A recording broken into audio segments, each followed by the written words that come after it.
අම්බලන්ගොඩ නගරයේ වෙළඳ ආයතනයක් තුළ අද පෙරවරු 8:30ට පමණ වෙඩි තැබීමක් සිදුව තිබුණා. එම සිද්ධිය එහි තිබූ CCTV කැමරාවක සටහන්ව තිබුණේ මෙලෙසින්. එහි දැක්වුණේ වෙඩික්කරුවෙකු පැමිණ එහි සිටි පුද්ගලයෙකුට වෙඩි තැබීමට උත්සාහ දරන ආකාරයයි.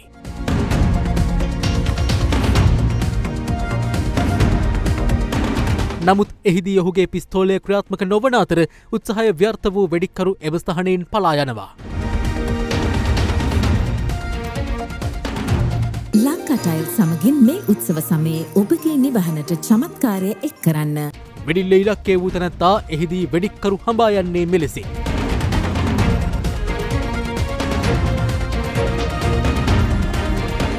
නමුත් ඉතා සුළු කාලයකදී වෙනත් රිවෝල්වරයක් රැගෙන යළි පැමිණෙන වෙඩික්කරු සිය ඉලක්කය වූ පුද්ගලයාට මෙලෙස වෙඩි තබනවා.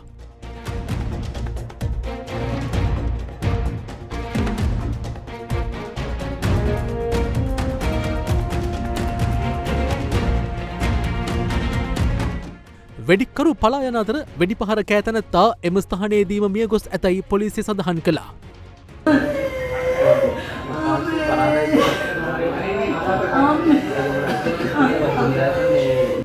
වෙඩික්කරුවන් පැමිණි යතුරු පැදිය එහි පැදිකරු අපරාධයෙන් පසු අතුරු මාර්ගයක දහවනය කරන අයුරු CCTV කැමරාවල සටහන්ව තිබුණේ මෙලෙසින්.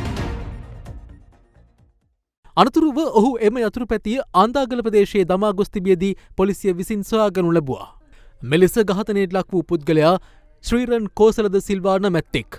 අම්බලන්ගොඩ විද්‍යාල මාවතේ පදිංචිකරුවෙක් වන ඔහු සමගි ජනබලවේගෙන් පසුගිය පළාත් පාලන ඡන්ද විමසීමට අම්බලන්ගොඩ නගර සභාව වෙනුවෙන් තරඟ වැදී ඇති බවද පොලිසිය පවසනවා. මියගිය තැනැත්තා 2014 සහ 2015 වසරවලදී සිදු වූ පුද්ගල ඝාතන දෙකකට සම්බන්ධයයි විමර්ශනවලදී හෙළි වී ඇති බව පොලිසිය සඳහන් කළා. පොලිස් මද්‍රව්‍ය නාශක කාර්යාංශය මින් පෙර අවස්ථාවක එම පුද්ගලයා ජීව උණ්ඩතෝගයක් සමග අත්අඩංගුවකට නැති බවත් පොලිසිය පවසනවා. එමෙන්ම කළුතර එතන මඩල ප්‍රදේශයේදී බන්ධනාගාර බස් රථයකට වෙඩි තබා පාතාල කල්ලි නායක සමයන් නමැත්තා ඝාතන සිද්ධියට අදාළවද ආධාර අනුබල දීම යටතේ අත්අඩංගුවට පත් වූවෙක් බවත් විමර්ශකයන් සඳහන් කළා. එහිදී ඔහු තුවාල ලැබූ අපරාධකරුවන් සංගවාගෙන ප්‍රතිකාර සිදු කර ඇති බවත් සඳහන්.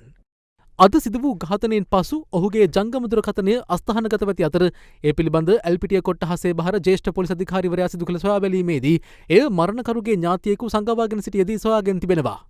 එම දුරකථනය පරීක්ෂා කිරීමේදී හෙළි වී ඇත්තේ ඝාතනය වූ ශ්‍රීරන් කෝසල බූස්ස බන්ධනාගාරයේ රඳවා සිටින ලොකු පැටි නම් අපරාධකරු සමග ඒ රාත්‍රියේත් දුරකථනයෙන් සම්බන්ධ වී ඇති බවයි. ලොකු පැටි සමග පමණක් නොව ඔහුගේ ප්‍රධානතම ප්‍රතිවාදියා වන කරන්දෙනිය සුද්දා සමගද මෙම් පුද්ගලයා සමථතා පවත්වා ඇති බවත් සඳහන්.